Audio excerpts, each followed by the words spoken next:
ये आज का जो कार्यक्रम था ये निकाय चुनाव को ही लेकर के था। हमने पहले से ही यहाँ से प्रत्याशी, क्योंकि मुझे इसकी आशंका थी कि ये सीट कहीं न कहीं पिछड़ा जरूर आएगा, इसलिए हमने एक युवा प्रत्याशी राहुल निषाद को यहाँ से सुहेलदेव भारतीय समाज पार्टी ने पहली प्रत्याशी की घोषणा की।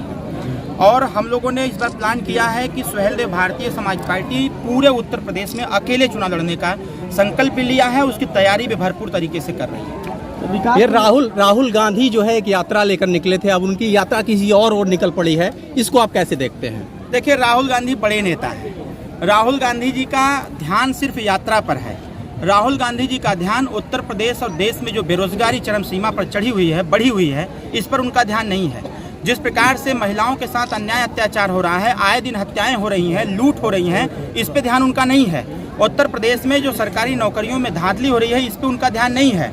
उत्तर प्रदेश में जो सामाजिक न्याय समिति की रिपोर्ट लागू होनी चाहिए थी, सबका साथ सबका विकास के अनुरूप, जो सब जिसकी जितनी संख्या भारी उसकी उतनी हिस्सेदारी का जो नारा लोग दिया करते हैं, इस पे ध्यान उनका नहीं है। राहुल गांधी का ध्यान सिर्फ यात्रा पर है और इसीलिए उत्तर प्रदेश में वो फेल है। सरकार कहती है कि आप पकौड़े तलिए, ये भी एक स्टार्टअप है, लेकिन अगर हम बात करें डॉक्टर अरविंद राजभर जो एक डॉक्टरेट की डिग्री रखे हुए हैं, उनसे ये प्रश्न किया जाए कि आप क्या पकौड़ा तलेंगे, तो उनको कैसा लगेगा? देखिए, अभी तक तो मैं बताऊं तो मैं खुद ही बेरोजगार हूं, क्योंकि जो भूखा रहता है वही भूखे व्यक्ति की तड़प को समझ सकता है। हम लोग पढ़े लिखे लोग हैं, उत्तर प्रदेश के हर गांव में जाने का कार्य करते हैं, तमाम पढ़े लिखे लोग, अच्छे डिग्री धारक।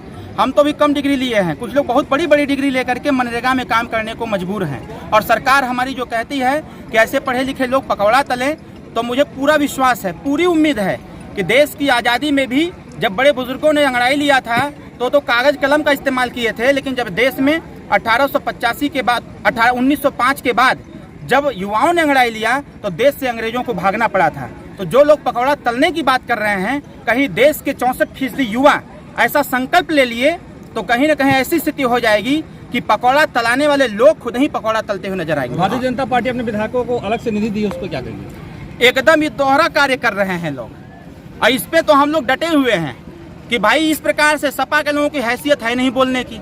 बसपा का एक विधायक बचा हुआ है, वो पट्टा अपने में मस्त रहता है।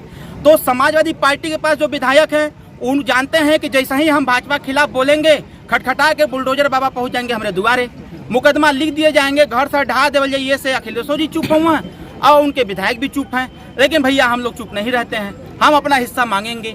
हम डॉक्टर अम्बेडकर साहब को मानते हैं, हम संविधान को मानते हैं। अगर संविधान की मान्यता और संविधान को मानने का काम भारतीय जनता पार्टी करती है, तो मेरा आग्रह है कि उसी संविधान के समानता के अनुरूप अगर आपने अपने विधायकों को 5 करोड़ रुपया त्वरित योजना में दिया है, तो बस्ती में हमारा एक विधायक है और हमारे पार्टी से 6 विधायक हैं, 6 विधायकों को 5-5 करोड़ रुपया दीजिए। आप लोग कह रहे हैं कि अखिलेश यादव जी मोर्चा बना रहे हैं, उसमें भाजपा का लाभ होगा। वो झंडू मोर्चा बना रहे हैं जी। उनके मोर्चा में वो तो पहले ही हार मान लिए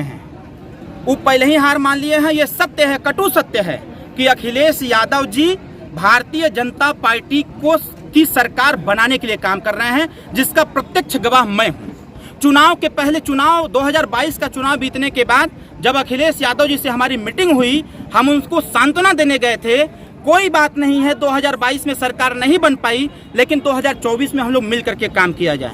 उसी दिन अखिलेश यादव ने जब हमसे ये कहा कि 2024 में तो मोदी जी ही आएंगे, तो मैं समझ गया था कि अखिलेश यादव ने संकल्प ले लिया है कि 2024 में मोदी जी को फिर से प्रधानमंत्री बनाना। अभी मंच से आपने बाबा रामदेव जी को एक आंख वाला कह दिया, उनको बुरा न लग जाए तो भाई अच्छा आप बताइए, मैं थोड़ी कहता, ये पूरी दुनिया कहती है, वो खुद कहते हैं कि क्या करें हम भाई, सबको योग सिखाते हैं।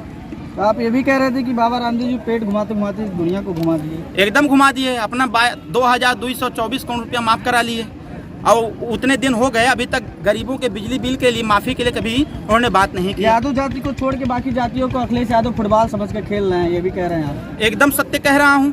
अभी देखिए, परसों उन्होंने बोला कि 17 जातियों को अनुसूचित जाति में शामिल कराने का हमने बीड़ा उठा लिया है। जब सरकार में थे तो क्या कर रहे थे? आपकी सरकार आती थी तो प्रस्ताव मंगाते थे, बसपा की आती तो भेज देते थे।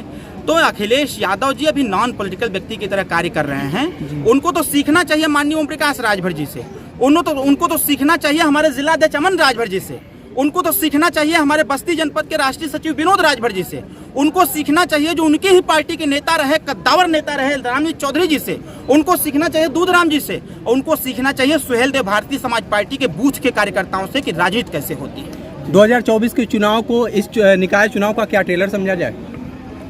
इसको टेलर न समझा जाए, इसको न तो सेमीफाइनल समझा जाए, इसमें आईपीएल हो रहा है, इसको आईपीएल समझा जाए। ठीक है, थैंक यू।